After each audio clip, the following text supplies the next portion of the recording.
I want to welcome everybody to this webinar. We are here with the Church Multiplication Institute of Wesley Seminary. My name is Andy Merritt, and I'm the program coordinator. And I'm just super excited to be able to have a conversation today with Ed Love and with Bill Couchenour.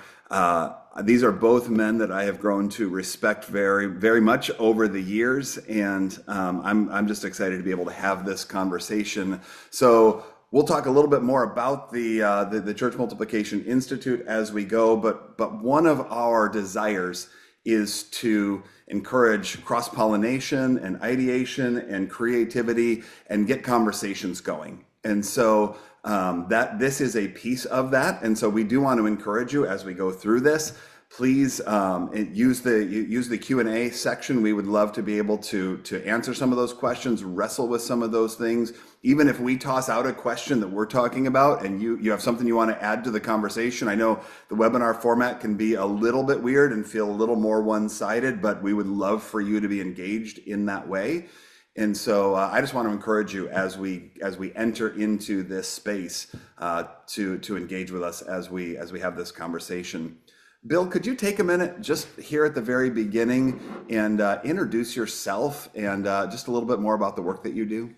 Yeah, I've been, my title is Director of Deployment. I've been with Exponential, connected for about 15 years, full-time for about 12 years.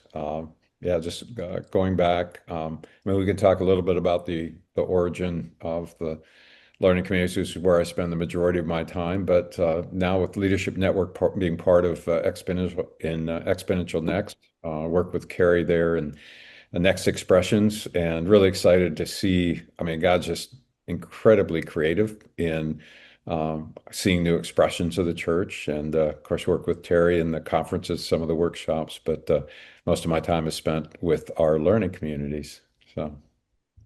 So why don't we start there with the learning communities? One of the things that we're working on with the Multiplication Institute is a certificate in church multiplication. That's a master's level certificate, and we're doing that in conjunction with the learning communities. And I know I went through one several years ago that very much transformed our church and how we approach specifically the area of discipleship for us. But can you just talk through the format of those and the heart of those for a few minutes? Sure. Maybe you can give you just a little bit of the background too, because there was a gathering that happened a little over a decade ago that actually shaped the direction of Exponential. It was a gathering of about nearly a dozen megachurch pastors that were really wrestling with, I think, a couple of things. The recognition that as big as they were, and most would have been on Outreach Magazine's top 100, at least two would have been in the top 10 at the time, but realizing we can't grow a church large enough to reach our city. And I think the other underlying concern was, are we creating more consumers of Christian goods and services than we are actual disciples? And one guy said, I'm not interested in the next one, the next campus, the next service. I'm interested in how to release our people to reach the city for Jesus. And that really, I think, was pivotal in Exponential. Really, we didn't want to be about just helping big churches grow bigger. And we're not against growth. We're happy for, we're not big fans of transfer growth, but growth out of the harvest and that sort of thing. But really, how do we shift the scorecard to multiplication? And those megachurch pastors agreed to kind of journey together, and that became kind of formed into a learning community that became known as Future Travelers. That then became the forerunner of the learning communities that we do today, which we call multipliers learning communities. And it really is focused on how do we make the shift from addition to multiplication thinking. And the learning communities are made up of 3 day-and-a-half gatherings over the course of about 7 months or so. We'll begin in the fall, and with a day and a half there, and then one in the winter, and then one in the spring. And it's just it's been incredibly. I tell people it's the most rewarding thing I've ever been a part of outside of my own personal family, just to see how God works through those. Yeah. I know last month we talked to Peyton Jones, and one of the distinctions that he makes is between church starting and church planting. And I confess that when we launched our church, we started. We were totally focused on gathering a group of people, getting to critical mass and all of those things. And it wasn't until quite a few years in where the Lord smacked me in the head and said, "Hey, you're not making disciples here." And Yeah. yeah, we had Yeah. to shift that. And I wish I had had this language and this framework earlier. Ed, can Don't we all, Andy? Yeah, what? yeah, yeah. Yeah, and I I think know, it's right? important to know that we really stand on the shoulders of everything that's gone on before us. This is not about, sort of anti anything, but and it is interesting. It's just shifting the mindset is a lot of what this is about and where you invest your time and energy. It's not about, necessarily, it's certainly not about doing more. It's more about doing things differently. Yeah.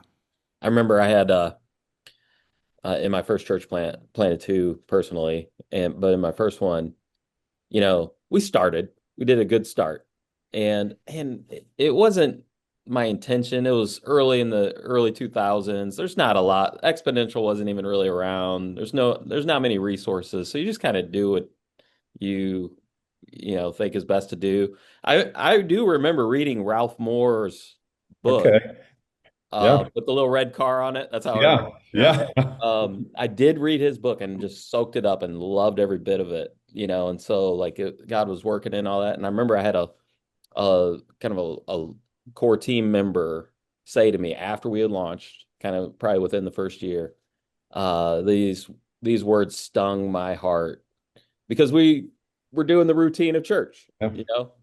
Yeah. and he was like a return to church Christ follower, kind of a de-churched individual that found Christ again and came alive in Christ. It was really good, great story. And he said these words to me. He said, uh, "Ed, I mean, I love what's going on here, but is this it?" Like that's the Mm, question he asked me. Is this it? Like mm, Yeah. something in his heart, because we were actually studying the book of Acts together, and something in his heart was like a little unsettled. Like this experience doesn't seem to match Yeah. what's going on in the first century, yeah. the gospel explosion happening in the Roman world, and so it just that question actually turned us all around, and we made shifts even within that first year Yeah. um, to change that culture. So Yeah. that's interesting. That just Well, reminded me it's of that story interesting when you you brought that mentioned. up. Well, it's interesting you mentioned Ralph Moore too, because so Ralph always joins us in the third gathering of the learning communities, but Yeah, most people have never heard his name. Like I'll ask oftentimes, and maybe 10% of the room has heard of Ralph Moore. Yet when he first came to Exponential, I think it's 7 years ago now, he knew he'd be asked how many churches have been planted out of the stream of Hope Chapel, and they planted 70 some churches. And 7 years ago, they found 2,322 churches that tied their roots back to those 70 some churches yeah, that probably close to 3,000 churches at this point. And yet most people, in fact, most of the people in those churches don't know who Ralph Moore is. Because you Yeah. get beyond three generations, they don't know who Ralph Moore is. But just planting with that kind of DNA and just, yeah, yeah, he's such a remarkable guy. Well, it's something that I learned to love about him, even when we were in the multiplication communities. Like there are some people who have, I think you will both get this, like have been a part of helping start something large, and you know when they're in the room. Ralph was just quietly sitting on a couch, and Yeah, and I knew who he was. I had never met him before, and someone said, "Oh, that's Ralph Moore," and I was like, "Wait, that's Ralph Moore," yeah, and just so humble. And just the amazing way that God has used him in Hope Chapel over the years is just yeah, it's amazing. yeah. yeah, yeah, it is. Ed, can you talk to us a little bit? So Bill has talked about the learning communities, and we've had somebody in the comments area that was talking about a cohort in the MDiv program. Talk to us. We want to get into all these other conversations, but can you talk a little bit about this certificate and its relationship with the learning communities? Yeah, well, that's probably one of the things I'm really excited about, because we're launching the new certificate in church multiplication. It's graduate level coursework, 12 hours of coursework that'll be able to blend into MA or MDiv. If someone wants to continue on into those other degree programs. uh, which that's a beautiful thing in and of itself. But Mm. within the certificate program, we really wanted to have a strong emphasis on this being scholar practitioner oriented. And maybe in former days, I don't think anyone intentionally set it out to be this way, but a lot of academic work became, for the scholars, and the practitioner side was sometimes lost, Mhm. or lost in translation somewhere along the way. And we really want to see those come together. So it's not scholar versus practitioner, Yeah. it's scholar and practitioner coming together. And I really sense right now the church multiplication world needs that. Mm. Both the practitioner needs the academic and the scholar and the research to better inform best practices, and the academic scholar also needs to be fully engaged with what's going on in the field with practitioners, and being able to resource one another. So it's this beautiful mix of the scholar and the practitioner coming Yeah. together. I also feel like we do need in the multiplication world, and I think Bill would agree with this too. We need more leaders who are uh, grounded in Yeah. the multiplication world as far as resources, as far as best practices, um, and some of the patterns that we're seeing, because we need to be able to learn as we go. The Yeah. reason I love the multiplication space and church planting and all that is because it's it's always changing and morphing. I mean, to think about what church planting was in the 2000s when I first began, my ministry, um, is like it has changed so much through the time, and you've got to be a continual learner. Like you're never done learning in the church multiplication field.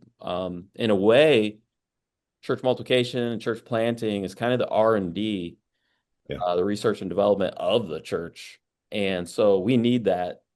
And I think when both of those groups come together and a leader takes on both personas of um, scholar and a practitioner, they're able to be a well-rounded leader that hopefully will help resource the next generation coming up and provide them with um, some, uh, wisdom, all Yeah. the knowledge, perspective. That's one of the things I love learning from Ralph Moore. He might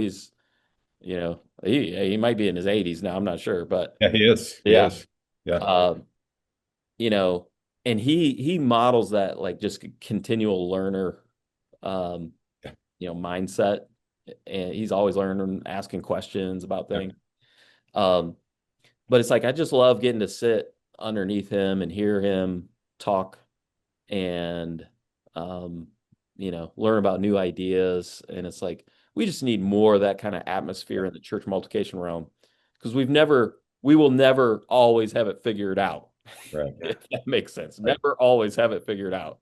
Right. We got to be learning and growing. So I feel like that's what Wesley Seminary's trying to do in this new certificate degree program. So I'm excited about it. It's gonna be good. Yeah, I think why the learning communities are a good fit too is we're not prescriptive. Yeah. And like, here's the specific thing. It really is about, what are the paradigms and practices that are part of multiplication and then, giving space for the Holy Spirit to speak into that for what that might mean for each individual person. But, I mentioned to you guys just before we went live that, man, especially for emerging leaders, these learning communities, there's not a gathering that I go to, whether it's Exponential or even other gatherings, where I don't have at least a couple people coming up and just saying, "Hey, I went through the learning communities 4 years ago. I don't know if you remember me," but and then they go on to tell me what's different in their ministry because of the learning communities. And so you play that out over years, and it's just a huge kingdom impact. And man, it's been so fulfilling to be a part of that and just watch God work. So people that are, if you're interested in joining in this, they actually just got our information up on the Wesley Seminary website yesterday. And so we'll be sending out a link to everybody who has signed up and who has joined us. But we would encourage you to go and take a look at that. Again, that's kind of one of the arms of this Multiplication Institute. So Ed, you mentioned research and development, and Bill, you talked about like creative expressions. And let me just ask, like, what are some of the things that get you excited as you look at some of the things that are being tried right now, some of the things that are working right now? What gets you excited in the multiplication space? Ed, you want to go first? You want me to? By all means. I, for a long time, I think there's been this sort of the clergy laity divide. Like, we say we believe in the priesthood of all believers, yet we don't really live into that. And so, as more and more people are understanding, hey, I'm called to ministry as well, which is ironic because when you talk to pastors about their call to ministry, many of them will say that was one of my most intimate connections with God. Well, if we really believe the Great Commission was meant for everybody, then why do we rob other people of that opportunity? But stepping in, I think that the certainly the sort of the typical launch large kind of approach is still predominant, but we're just seeing so many other, I mean, launched around coffee shops, and just recently heard of one around pool tables and pool halls. And here in Florida, we've got one of the elite training centers for American Ninja Warriors is essentially a church. And yeah, just so many different what Molly Soderstrom's doing with the Brook in Denver, and just the uh, people are doing what John West is doing now, planting churches in prisons. And, there's just uh, the creativity of God to, for expressions of the church is when you begin to think in terms of multiplication and the idea that everybody gets to play. Yeah. Yeah, it's beautiful. Uh, we've got one, it's called Grapple Chapel. It's like MMA guys, and it's multiplying too. Uh, I, so it's like they fight each other and then pray together. What's interesting you say that. So, Josh Huseman from Yeah. Road in Indianapolis. Yeah, they had decided we're going to say yes to every ministry that people come forward with. And somebody came up Yeah. with that idea. He said, "Hey, our auditorium's perfect for a cage match." And Josh is, he can't back out now. He's like, all right, you get the insurances, and they got branded as Wrestling Theology Fellowship. So now, you can imagine the acronym with Wrestling Theology Fellowship. You know, yeah. Nice. But more people came to faith, more atheists came to faith that year in that ministry than any other ministry. And I saw Josh a couple of weeks ago, and he said it's still a vibrant ministry. So yeah, that kind of creativity and whatever you're doing, how does that become some sort of expression of the church? And yeah, people are coming to faith. So I would be remiss if I didn't give an advertisement because Josh is our guest next month. So Oh, Josh Huseman is going to be our guest January 20th at 1 o'clock. So if you're, I'm looking forward to that conversation. yeah, ask him I'll have to about ask him about that. Like that's that. What that's does amazing. WTF mean? Yeah. Uh, Oh, yeah, I agree with all those things that Bill mentioned, the way people are engaging with new ideas and fresh expressions, and we're entering into new spaces formally, that people, probably didn't consider church, or you can't do that. And that is super exciting. I love that the engagement of leaders. I'd have to say one of the things I'm really excited about right now is young people getting engaged. Yeah. And I started ministry as a youth pastor, and I just have a heart for young people. I have a heart for young leaders. I love coaching leaders who are just getting started in ministry or exploring their call or just starting a church plant. Hmm. Um, it's just a wonderful time of learning and um, they need relationship, they need connection in those early years. But to see young people engaging in the mission of God is beautiful. And then to come around them as the church and as Yeah. leaders in the church, affirming their calling, Yeah. affirming their giftings Yeah. at a young age. It's like we're doing what the scripture says. What Paul said to Timothy, don't let anyone look down on you because you're Yeah. young. And it's like you wonder how old he was, Yeah. when he was getting started. And you probably had all the people that were skeptical, like, oh, you're too young to be a pastor and all that. And you know, um, the way that many of our church planning environments are embracing young people and you know, new things that are happening with them. I sit in a couple things that Exponential organizes around kind of the pitching deck or Shark Tank environments, and you see these young people get up with these what just began as a simple idea, like I wonder Yeah. if we could do that, Mhm. and if God could work through that environment or this group of people, Hmm. and to see their faith going out and just doing it um, is amazing. I Yeah. also feel like there's a role that older leaders, I guess I'm going to include myself in that group now, Bill. Um, You're approaching the stage. it's Yeah, happening. still early, but you're moving into the stage. It's happening. But there's a role that, older, um, you know, leaders, just experienced leaders, need to have in the life of those young people to be their support system, to Mhm. help raise them up, to platform them, um, and also to keep them humble Yeah. too. Yeah. Yeah. It's like we need that happening. So to see the cross generational work that God's doing in the church is beautiful, I think, and it has something to do with this multiplication realm and Hmm. permission giving atmospheres. Where it's like, um, what's your idea? What's God saying to you? What's in your heart? And how can we help? How can we come around that? Um, I have, you know, um, some amazing kids, really do, uh, that they actually were a part of starting the FCA, Fellowship of Christian Athletes group. Yeah. They call it Fellowship of Christian Anybody's in our school. Um, but they started that ministry in the school, and to watch them interact and actually reach friends who probably wouldn't go to church, Yeah. um, that's just amazing. And that type of thing is happening all over. You just keep Mhm. hearing those stories, Yeah. and uh, and that needs to be included.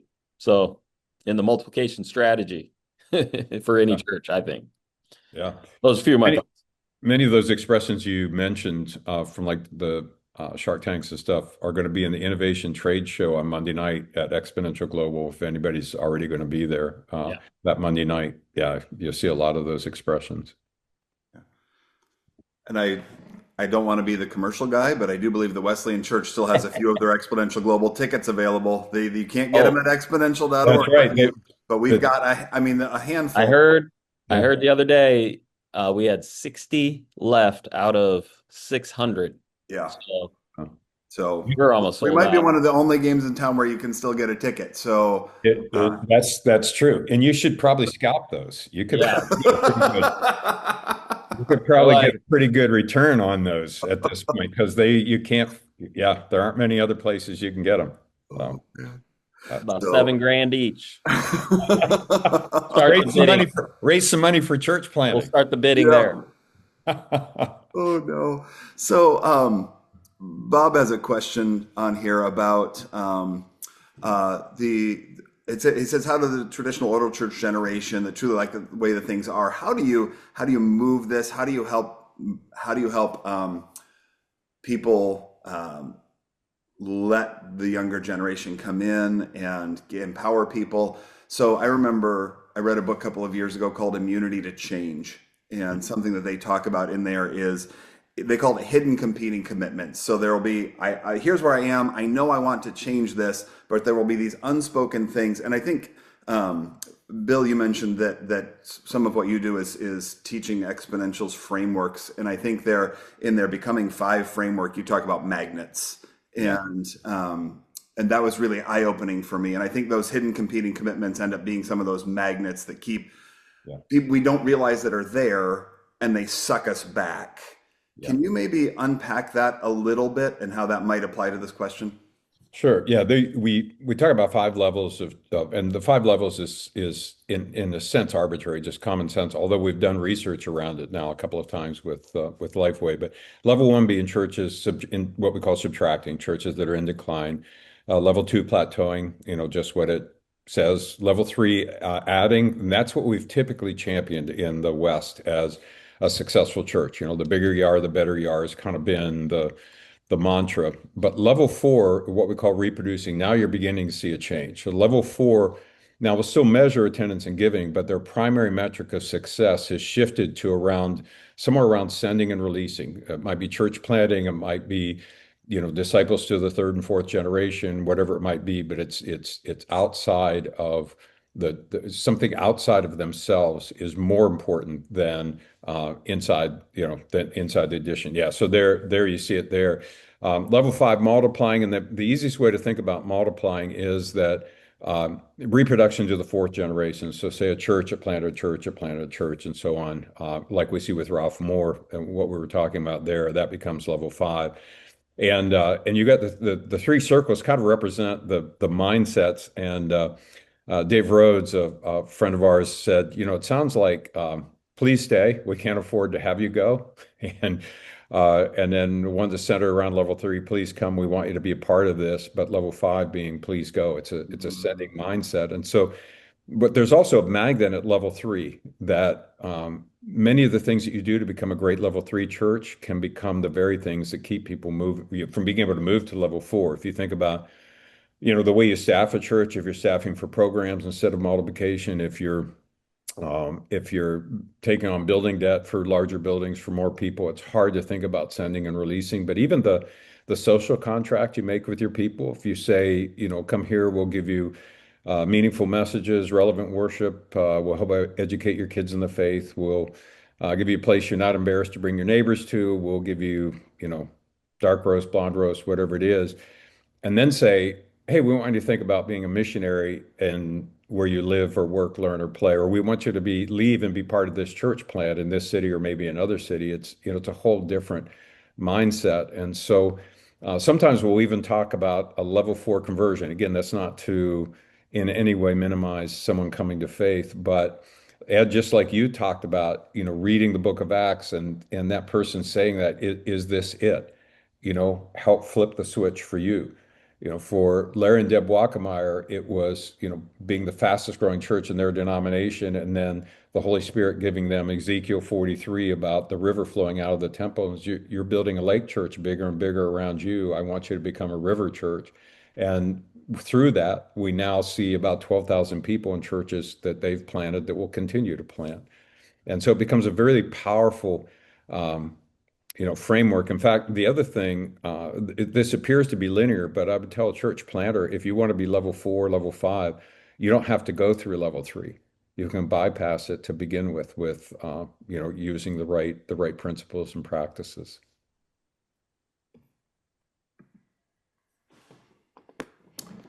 Ed, how have you seen? I mean, you have coached a lot of churches in our denomination that have come to you and said, "Hey, we want to multiply. Where do we start?" And there are some of these things that they just have to overcome. Some of these paradigms. What are some of the things that you have found that tend to be sticking points? Ooh, that's a good question. Sorry, I put you on the spot. Yeah, because there's several, I think you have to begin with yourself Yeah. first. Like, don't think church first. Yeah. think, who am I as a leader first? And that's what I appreciate about Dave Ferguson's book, Hero Maker. Yeah.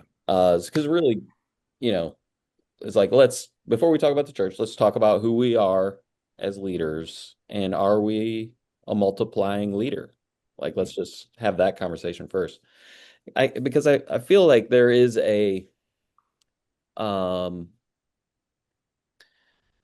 there's something in our just kind of natural human nature, our ego.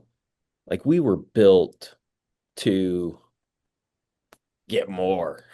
Like, Yeah. that's more of our default, Hmm. is to be more recognized, to have more status, to have more fame, um, to have the sales, to build the bigger thing, right?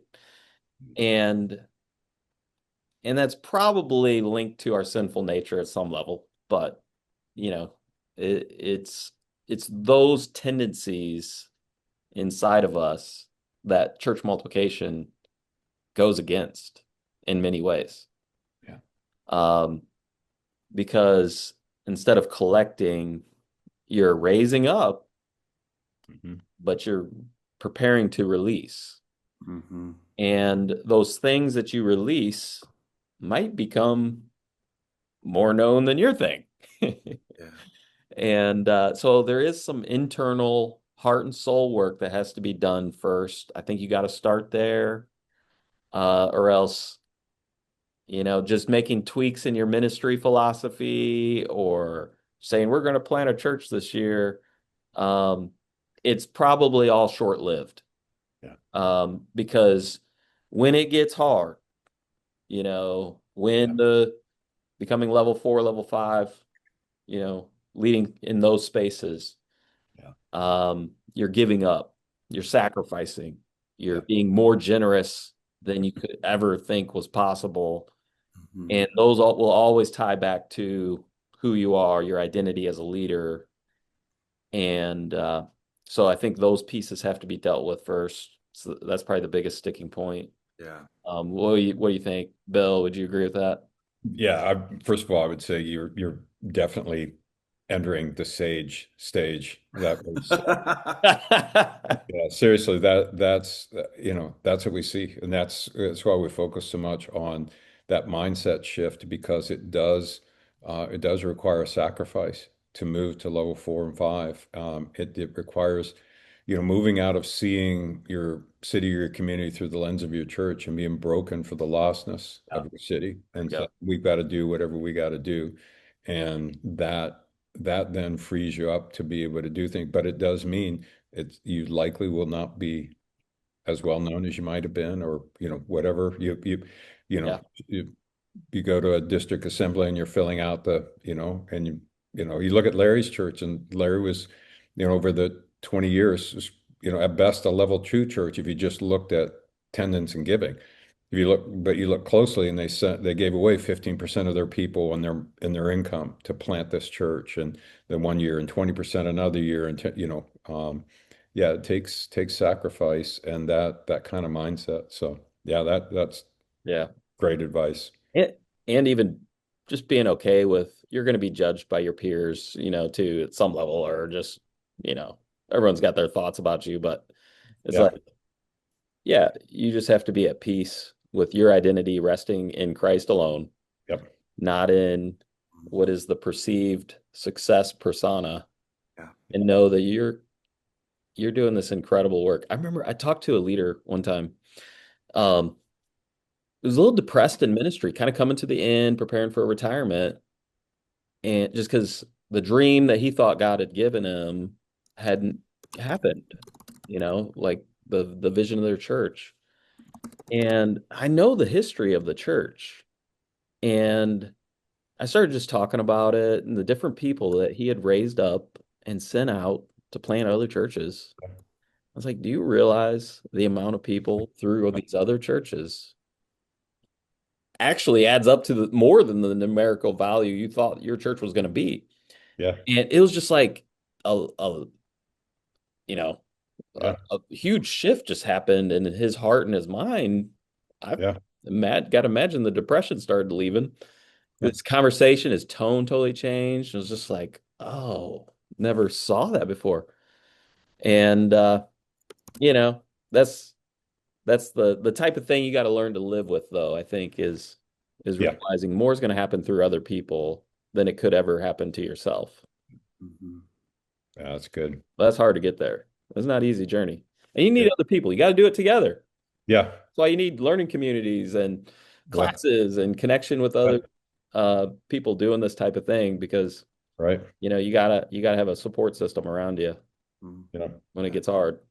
that's one of the most common comments I hear from people is, hey, and by the way, I'm still connected with, you know, three of the folks from my cohort, or yeah, it's fun to see Oh that. yeah. Well, and I think that journey that you guys are talking about, I mean, I think it's incredibly important for a multiplier. I think it's incredibly important for pastors in general. I mean, about 2, 3 years into our plant, and I tell people like we launched at 110, and then I grew that sucker to 65 real quick, and that and we were like that. We were that speed limit church for like 4 years, where we just couldn't seem to break that. And I spent a lot of time feeling really bad about myself.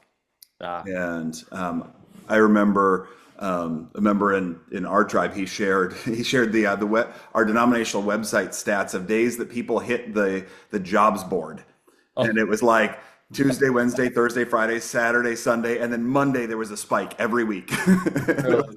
There's all these pastors who had gone through Yeah. their Sunday, and they're like, oh, I don't know if I want to do that again. Let's see what else is out there. And I ended up taking some retreat time, and God had to shake some things loose inside of me because my sense of self-worth was so tied to how many people were or weren't there. And Ed, you mentioned like you go to district conference and everybody does the mental math, right? And you put yourself in this order, and we all, nobody says they do it, but everybody does it. And until I could break that in my spirit, and that it's pride at its core. Um, I like it paralyzed me in ministry in general, and definitely in multiplication, because then there came this moment where I remember holding this check with all these zeros on it that we were about to give to a multiplier, and I pulled into our parking lot that was a disaster. The parking lot looked like the surface of the moon, and I was like, "This would pay for most of this parking lot. Like this, why are we?" But Yeah. but this is what God had called us to do, and then I remember we gave that to them, and literally a month later, our landlord got a hold of us and said, "Hey, I've noticed the parking lot's a little rough. I'm going to resurface that for you guys." Yeah. And just watching God's faithfulness when we were willing to hold things more loosely and be generous, it was amazing to watch how God worked. But man, like Ed, you said, it had to start inside of me because you like to go to conference and be like, oh yeah, I'm top 10%, or like Larry tells the story how they got the plaque or the trophy. I forget, for the nomination for the year, but Yeah, fast. and how Fast. like, and next year let's do that again, and then realizing, oh wait, we can't with the parking spaces we've Yeah. got. Yeah, Um, people don't know this, but I'll just brag on Andy a little bit. Um, I don't know where it is, but I just have the picture. I've seen the picture with the sign. You've got like a road sign, real creative looking, all the church plants that you've been behind, mhm. and they're pointed, I think, in the actual direction. They were, until somebody tried to help us and they Someone straightened them moved all it. out. Yeah, put like the mileage, the mile distance on it.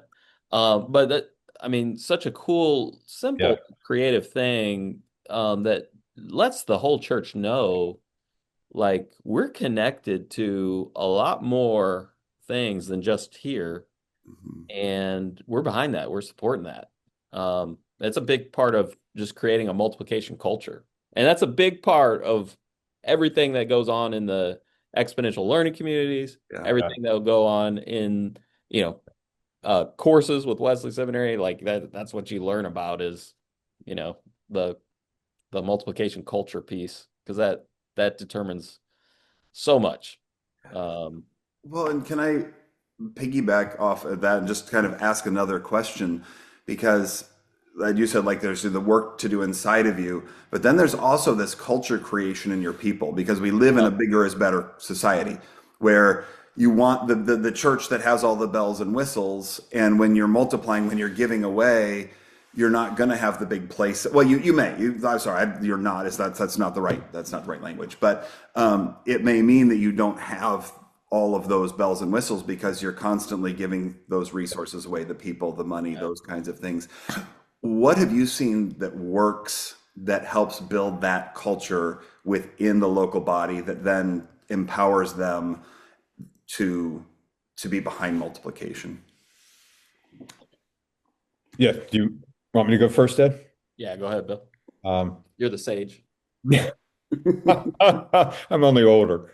Uh, yeah, I think disciple making is at the root of it. Uh, Mm, and it- I'm unfortunately no longer surprised by how many vocational pastors are not doing any disciple making. Uh, and it's hard to have a culture of disciple making if it's not important enough for you to be doing yourself. And so, um, yeah, and so if you've been going for level three for a long time and you have, kind of this level four conversion we're talking about, you realize, no, we need to be sending and releasing. Um, I think beginning to disciple some people in your church about how can we have a greater impact? What does it look like to impact the city? I see prayer movements beginning, and I was talking to somebody about that because you need a certain amount of desperation to start to pray, but then he was saying, but prayer also, desperation also comes through the prayers. You begin to see the heart of God, and you begin to understand how God is broken for the lostness of the city, and you begin to identify with that, and more desperation comes. I also think so. Sometimes at Exponential, well, not sometimes, all the time, we talk about our 16% mission, and really that's just born out of some sociology. The idea it's sort of rooted in a thing called the diffusion of innovation theory, but it's looking at the idea that you have pioneers and early adopters, early majority, late majority, laggards. If you get to 16% of the population behaving a certain way, the many people suggest that's a tipping point, and now the rest will come along eventually. And so at Exponential, we want to see our definition of multiplier is a healthy disciple-making leader who champions reproduction. And I think if we can get to 16% of churches, that'll be enough to pull through. I think that also is might be a way to look at your church too. Certainly change the content of your, messages on the weekend, the types of examples you use, begin to change the scorecard for what is most important, but you begin to disciple some people in your church that about what this is like, and you disciple them in a way that they begin to disciple others. And in some cases, you're playing the long game. It depends. I mean, sometimes the Holy Spirit's been working in people, and they're like, "I knew there was more to this than just this," I mean, you never know, but. It's not something you do, as Ed said, you're not going to do it for recognition, for public recognition. You're going to do it because this is what I think God wants me to do. Uh, I don't know, Ed, what would you add or take away from that? Yeah, I mean, I completely agree. I think beginning with that culture piece, I mean, it's all disciple making. Um, because people come in with their own preconceived ideas, even if they haven't been a part of a church, really. It's just part of the church culture, even American culture. Um, it's the assumption that, this is supposed to function a certain way. And I think when you begin the process of disciple making, I mean, it begins with, you know, we're gonna we're gonna follow Jesus in every way, and we're gonna um, deny ourselves, Yeah. take up the cross, follow Christ, you know. And it's that I think it's the hardest thing for Westerns, maybe Americans, is to deny ourselves. but that's where Jesus begins, Yeah. when he drops that bomb on the disciples, you Yeah. know, they probably would have been fine with like if he began with follow me, you know, Yeah. like oh, that sounds kind of fun, Yeah. Yeah. the rabbi of the day, you know, get to be a part of his little group. That's pretty cool. Uh, but Jesus begins with deny yourself. Yeah. Oh, As you mentioned that's the culture. hard part for Yeah. people. You mentioned culture, and that reminded me too. Another way to think about it, or another tool to kind of use. We talk about culture as being a relationship between values, narrative, and behavior. So, Yeah. what are the three or four values that we're going to embody these values? And there's, I mean, there aren't going to be aspirational values, like we're going to truly value these. Then the narrative, how are we going to specifically talk about this so that we're using the same language consistently all the time? And then looking at our behaviors. Do our behaviors line up with the narrative and the values? It's kind of like, don't tell me what you value. Let me see your checkbook and your calendar, and I'll tell you what you value. Yeah. Is how the church is investing time and where the money is being spent. Does it reflect the values? And you can begin to shift the culture that way by being intentional about the values you're going to embody, how you're going to talk about them, and lining up the behaviors with that. Mhm. And Something. that's part of the process really of like the learning community, um, the journey of developing a church multiplication culture. I mean, that's all part of it. Yep. And that doesn't happen quickly. And I had a friend of mine say something to me the other day, just like, you know, I could just chat GPT that, like, he was wanting to become a multiplying church, he's like, I don't need you, Ed. I'll just chat GPT it. It's like, it was kind of a joke, but, uh, you know, that's not the work that has to happen. It's not getting what's right on paper, you know. Eventually you gotta, define it and clarify it through words, but there's a deeper work and understanding that has to take place. And that requires a process. And you can't disengage from the Holy Spirit in that process Mhm. over a longer period of time. Yeah. Yeah. And I think that's the value of getting people together over an extended period of time to process, search the Holy Spirit, learn Yeah. from others. That's the beautiful thing I see coming together with this. And some of the real value add of Exponential, is beyond the conference. Yeah. Hmm. Yeah. Um, Bill, you use the term scorecard, and we're all familiar with like the traditional church scorecard, nickels and noses, um, and even in the question area, Robert has asked like how many of our ordained ministers in the Wesleyan Church, how many are multipliers? Something I have appreciated. Um, that is that our denominational scorecards have started to shift. They've started to ask more questions. How many people did you give away towards multiplication? How much money did you like? Let's start to value and celebrate those things. What are some of the other scorecard markers that, like, if somebody is wanting to shift from level one, level two, level three to level four, what are the things they should be measuring and paying attention to?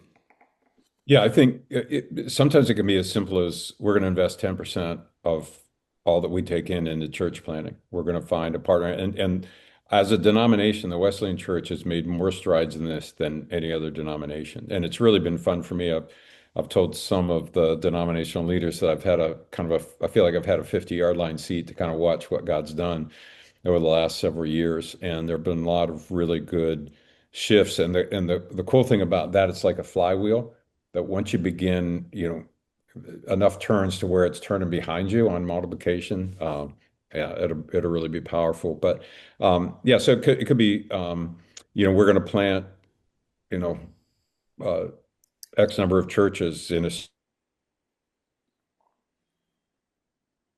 that you're like, we got to figure this out. How are we going to do that? Sometimes it's in disciple making. Like we're going to start measuring people that how many people do we have that are actually in disciple making relationships, and then maybe you measure how many. We want to have X percentage of our people that are in disciple making relationships, or a certain percentage of our people who would see themselves as an everyday life missionary with a specific called place. I feel called to this neighborhood, or I feel called to this people group. Sometimes I don't know any specific examples, but I've heard of churches that have like community transformation. Like we want to see the divorce rate drop in our community, and so that becomes a focus. So it's their but their outward kind of focus that you know you the prevailing model of the church is interesting. I had three conversations with church planners that were almost identical. It happened over about a 6-month period, and they were, I haven't planted church in 5 months. So and so said I should talk to you, and I said, tell me what's been going on. And they get all excited about, man, the last 7 months have been amazing. We've got leadership team that's been growing, and we've been reaching people, and people are coming to faith, and we're baptizing people. And then finally, the third time it happened, I said, so what happens in 5 months that legitimizes you as a church? And there was just, dead silence. And I said, I would encourage you to change your language. You may be starting a publicly advertised weekend gathering, but everything that you're so excited about to tell me about, is a church. And so if we can, champion those things, and then the weekend gathering is how does that serve making disciples and reaching people for Christ, and that sort of thing. Yeah, measure the number of people you're sending, that have gone out. Yeah, there are different ways to do it, but something other than, and what if it is a multiplication scorecard, you have to declare it and you have to figure out how you're going to measure it, even if it's something that you feels a little bit imprecise. You still have to do that. Otherwise, you default to an addition. Otherwise, you default to is our attendance up? Is our giving up? And those become the primary things. Mhm.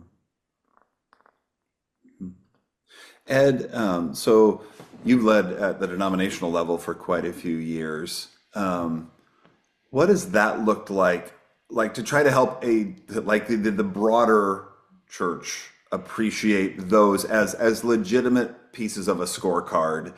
I remember I was talking to somebody just the other day that reminded me of our old district monthly newsletter that literally had all of the church's attendance and giving numbers, and then the plus or minus percentages based on the year before. Like that everybody got it every month, and it just felt like this continual, your feet were being held to the fire because the next everybody was going to see it. Um, I think you have helped lead the charge in that shift.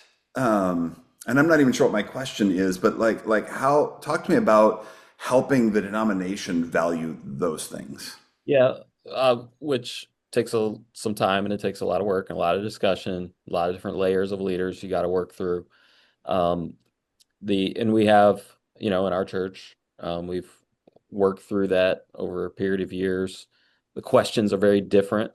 Every denomination that I've interacted with, they have some form of annual reporting, or, it could be monthly, some sort of reporting mechanism. That's, it's a form of accountability. It's a good thing.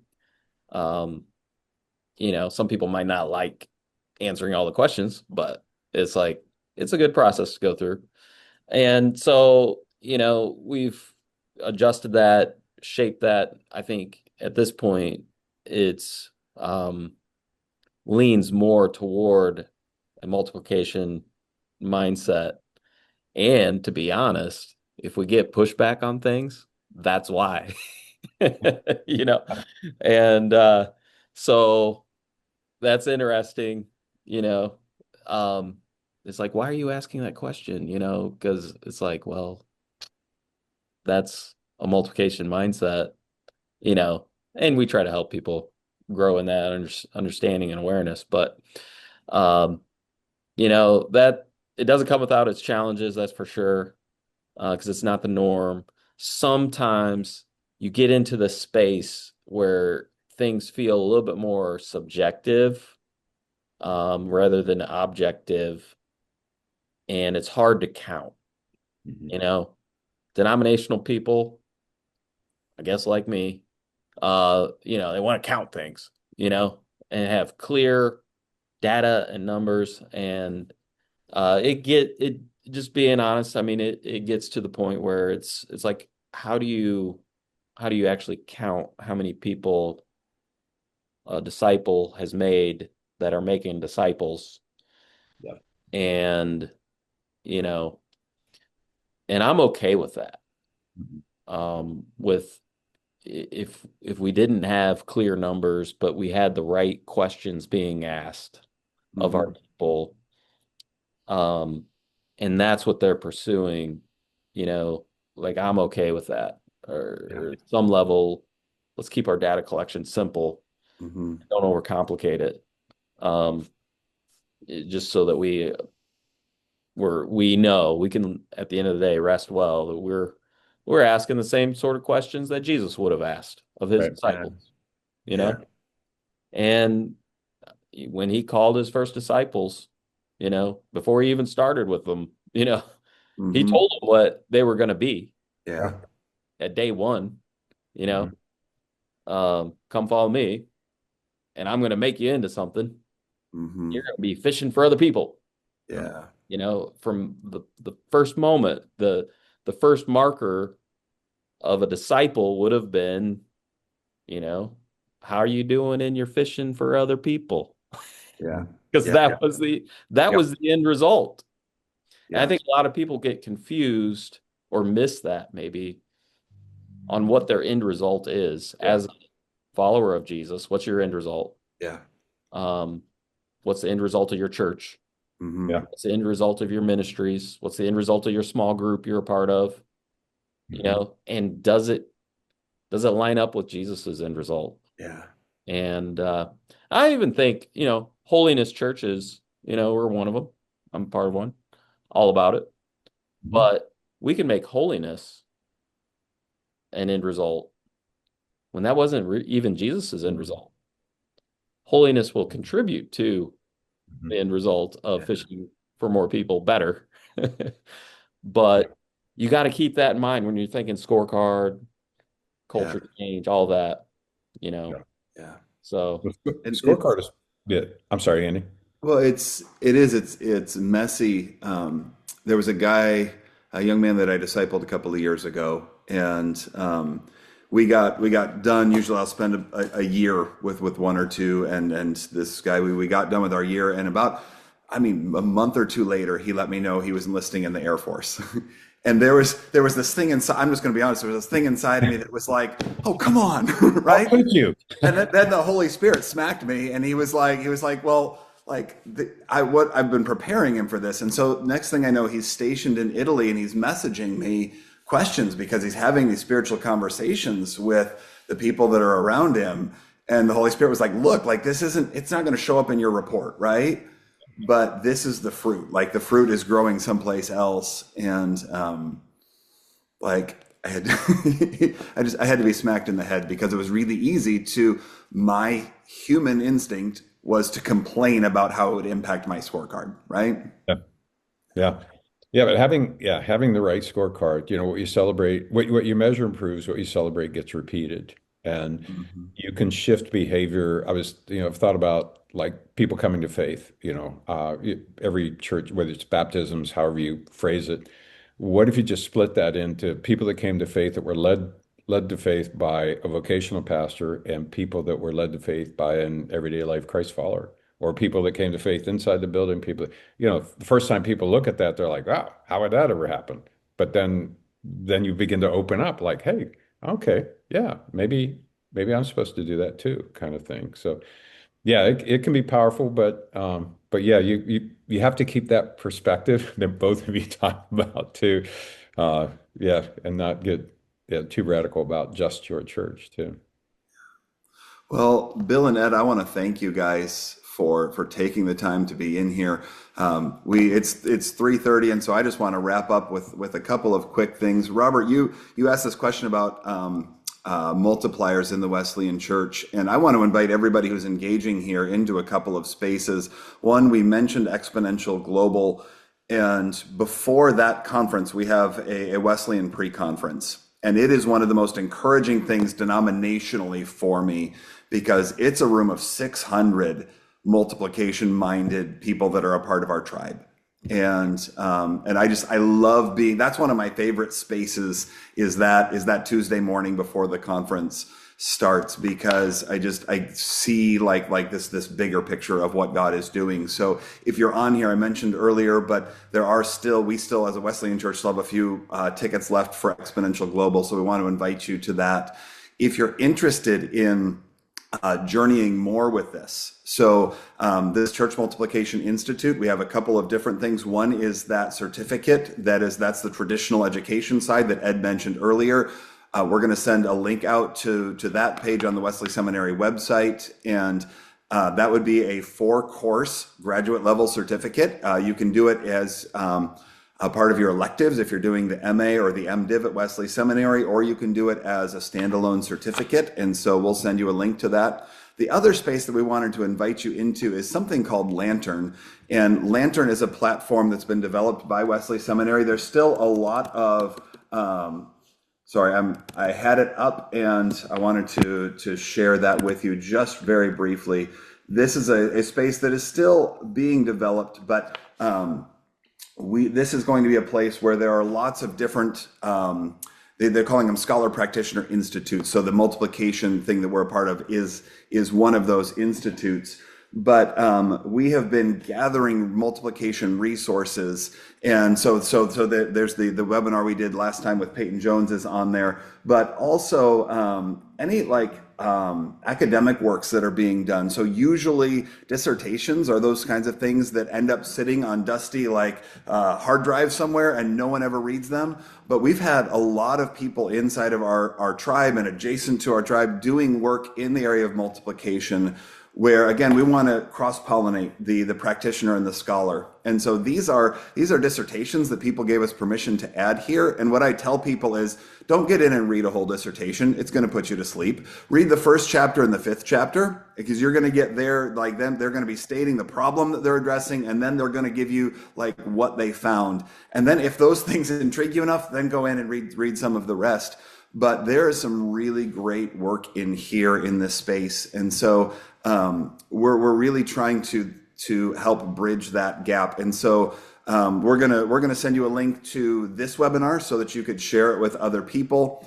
We're gonna send you the link to where you could get your tickets for Exponential Global if you want to join us there, and then invitations to Lantern. So Bill and Ed, thank you so much. I really appreciate your time and appreciate the conversation. Pleasure to be with you. It was incredible. Awesome. All right. Well, thank you all. Thank you for hopping in. And we want to invite you back. We're going to be having a conversation with Josh Hushman in January, I think January 20th, but we'll let you know when that happens. All right. Have a great Christmas, everybody.